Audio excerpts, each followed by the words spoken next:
Bismillahirrahmanirrahim. Assalamualaikum warahmatullahi wabarakatuh. Bapak-bapak, ibu-ibu, mas-mas, mbak-mbak, khususnya adik-adikku sekalian yang dirahmati Allah dimanapun Anda berada. Kembali di IIP Channel bersama saya IIP Wijayanto. Kita kembali dalam program Mantan Tersedih. Kali ini kita akan mengetengahkan kisah datang ke hari pernikahan istri tercinta. Jadi bukan mantan istri, tapi masih istrinya, dan sampai kapanpun akan terus begitu. Ya. Jadi ada seorang laki-laki yang menikah dengan seorang wanita, tapi pernikahannya secara siri. Ya, pernikahan siri karena apa? Karena si wanita ini sedang pendidikan lanjut. Alasannya tidak mau diajak nikah yang resmi karena masih pendidikan lanjut, ya.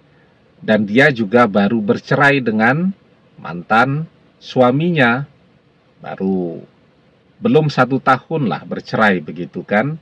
Jadi katanya tidak enak nanti kalau sampai keluarga melihat, keluarga tahu, ya, kok baru cerai, sudah menikah lagi. Padahal anak saja baru bisa belajar berjalan, ya.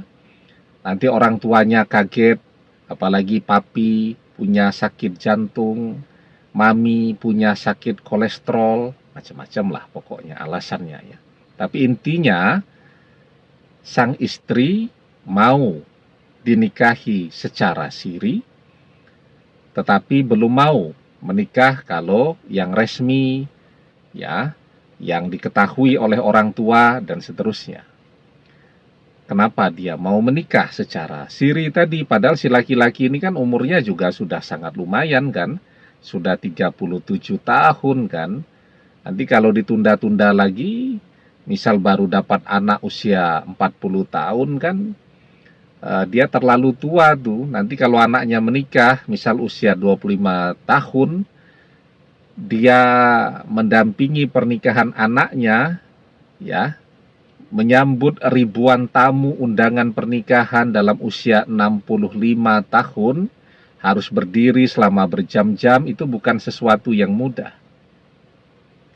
Belum mencarikan biaya untuk kuliah dan seterusnya. Nah, tapi si wanita ini belum mau untuk menikah, atau tidak mau untuk menikah yang langsung secara resmi. Dia maunya secara siri.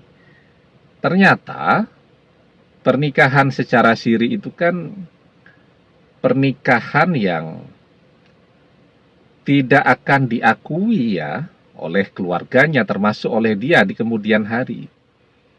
Jadi bagi dia, karena dia sudah punya pengalaman bercerai dari suami sebelumnya, kalau nikah resmi itu cerainya susah. Bisa berbulan-bulan butuh waktu. Terjadilah pernikahan itu.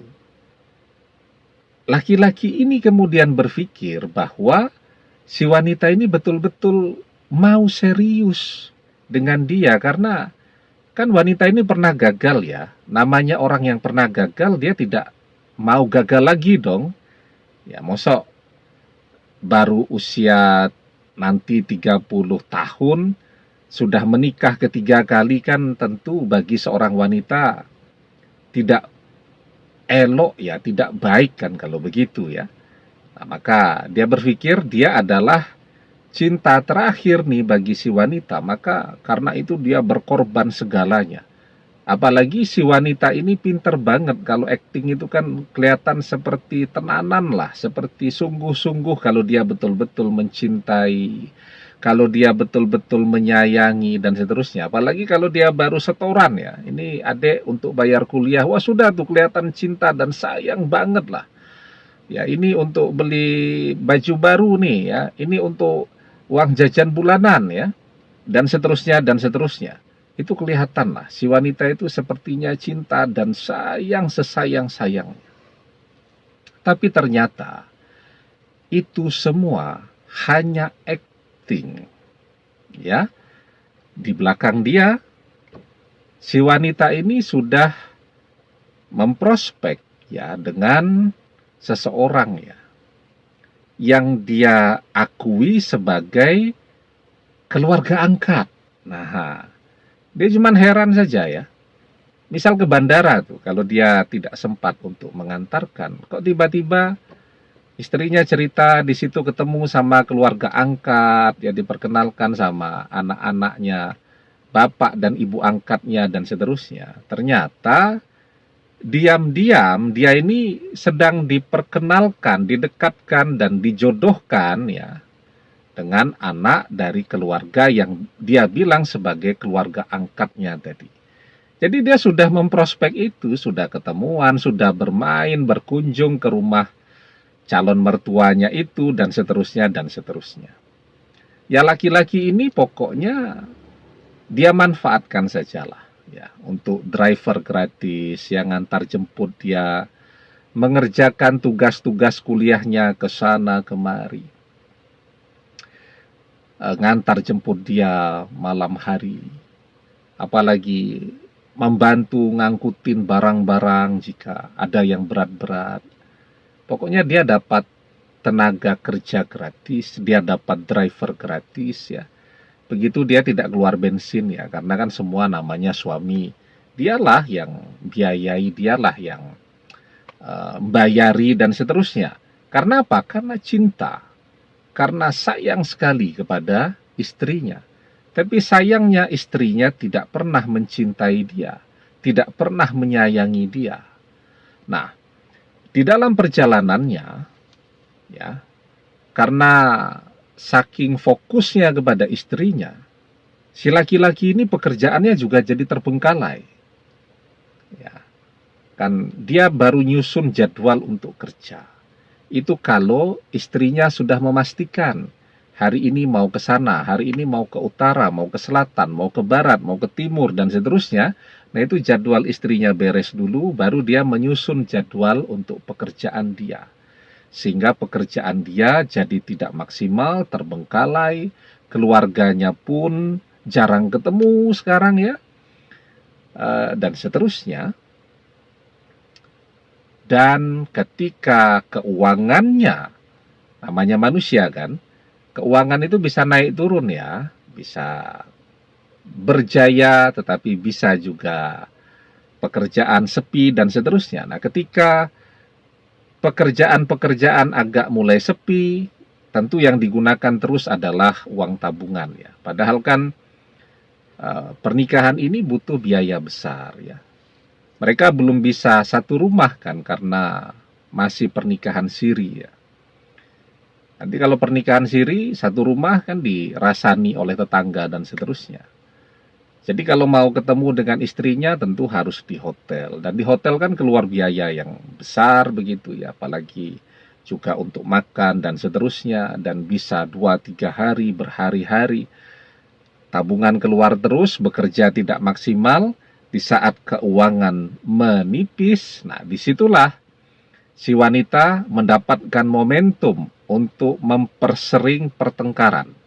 Tujuannya apa? Tujuannya agar si laki-laki ini merasa tidak nyaman dengan pernikahan mereka. Pekerjaan sedang sepi, diajak terus bertengkar oleh istri, nah si laki-laki ini sakit. Sakit ini bukannya dirawat, ditunggui, disayangi, disuapi, bubur panas ya oleh sang istri. Nggak, istri pokoknya alasannya kuliah, macam-macam lah. Kuliahnya itu sibuk banget pokoknya ya. Nah, si laki-laki ini sakit ya. Datanglah orang tua si wanita, ditemani oleh sahabatnya. Sahabatnya ini juga adalah teman atau kenal dengan si laki-laki ini. Dia kaget, kok ibunya si istri kok bisa tahu kalau mereka sudah menikah. Ya ternyata ibunya ini sedang bongkar-bongkar ya. Di rumah mereka itu bongkar-bongkar di kamarnya si istri ini. Ada buku ya, yang digunakan sebagai mahar atau mas kawin itu kan ditulis oleh si laki-laki itu, untuk istriku tercinta. Dia tanda tangani, ada namanya di situ. Nah, jadi tahulah keluarganya.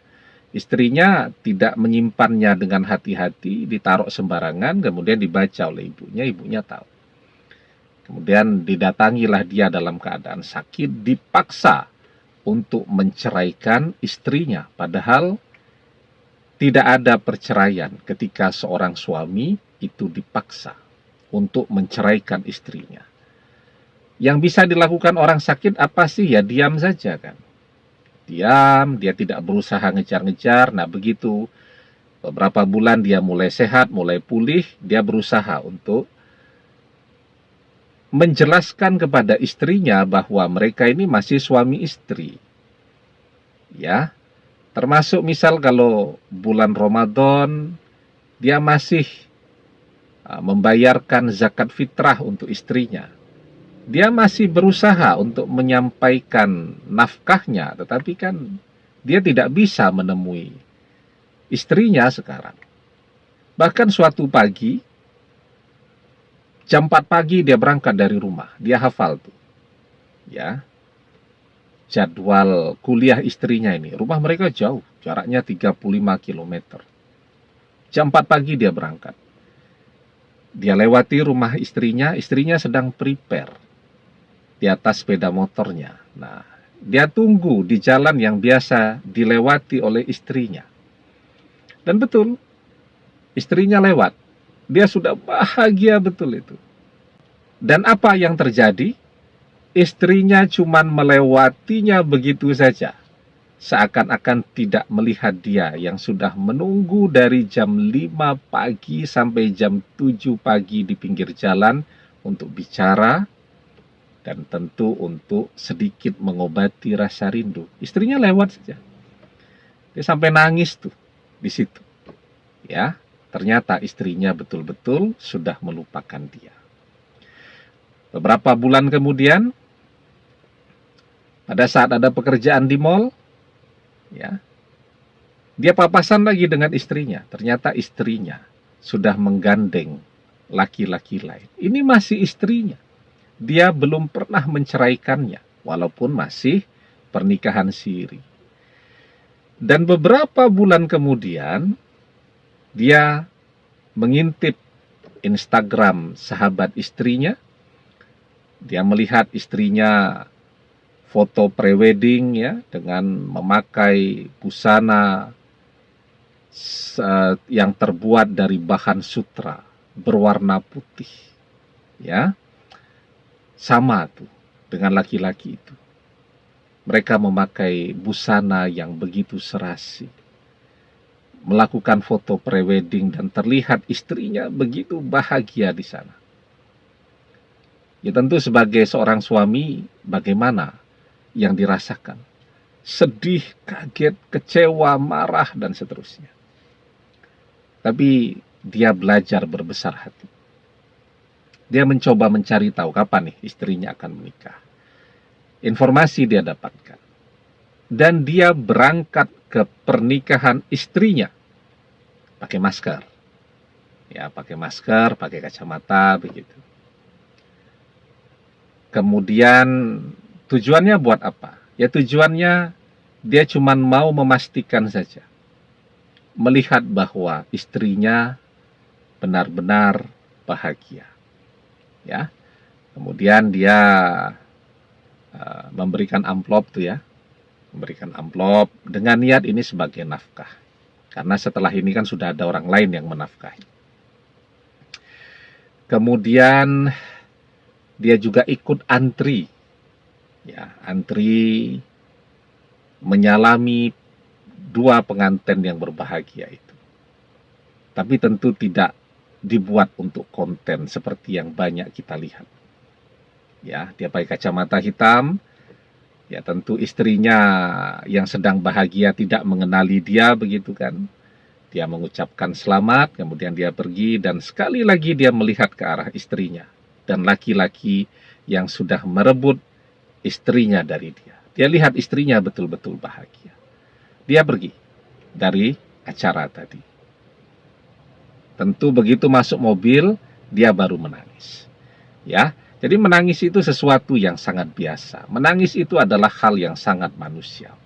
Ya, sekuat apapun manusia, ketika dia harus melihat sesuatu yang betul-betul menyentuh hatinya atau mengecewakan dia, manusiawi kalau dia menangis.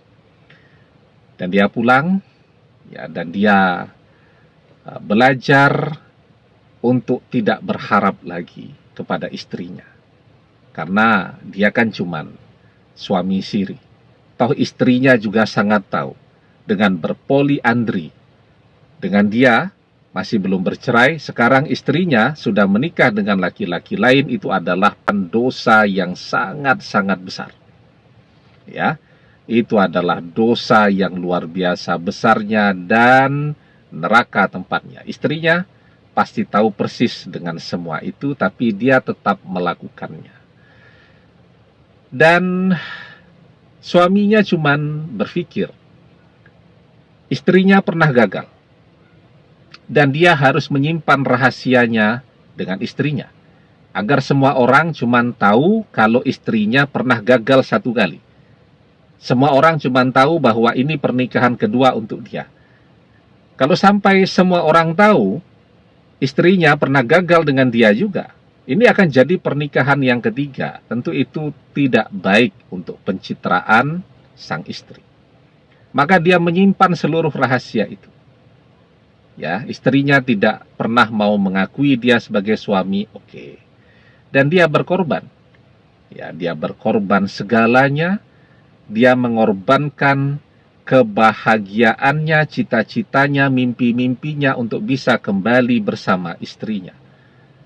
Agar apa? Agar istrinya yang pernah gagal bersama mantannya dulu juga bisa merasakan kebahagiaan pernikahan sekarang, walaupun besok ujung-ujungnya di neraka, ya, tapi paling tidak di dunia ini dia masih sempatlah untuk bahagia. Dan untuk kebahagiaan istrinya itu, dia yang berkorban. Dialah yang menjadi orang yang paling menderita. Demikian, semoga kisah ini bisa menjadi inspirasi bagi kita semua yang merasakan memanggul beban perpisahan yang amat sangat berat, bahwa seberat apapun beban yang harus kita panggul pada saat ini, bahwa kita tidak sendirian, bahwa ada orang-orang yang bahkan harus menanggung beban derita cinta yang jauh lebih berat daripada apa yang kita rasakan. Ketika kita tahu ada orang yang lebih berat ujiannya daripada kita, tentu kita akan bersyukur dengan keadaan apapun yang ada pada diri kita pada saat ini. Demikian, semoga bermanfaat. Wallahu a'lam bishawab, billahi taufik wal hidayah. Assalamualaikum warahmatullahi wabarakatuh.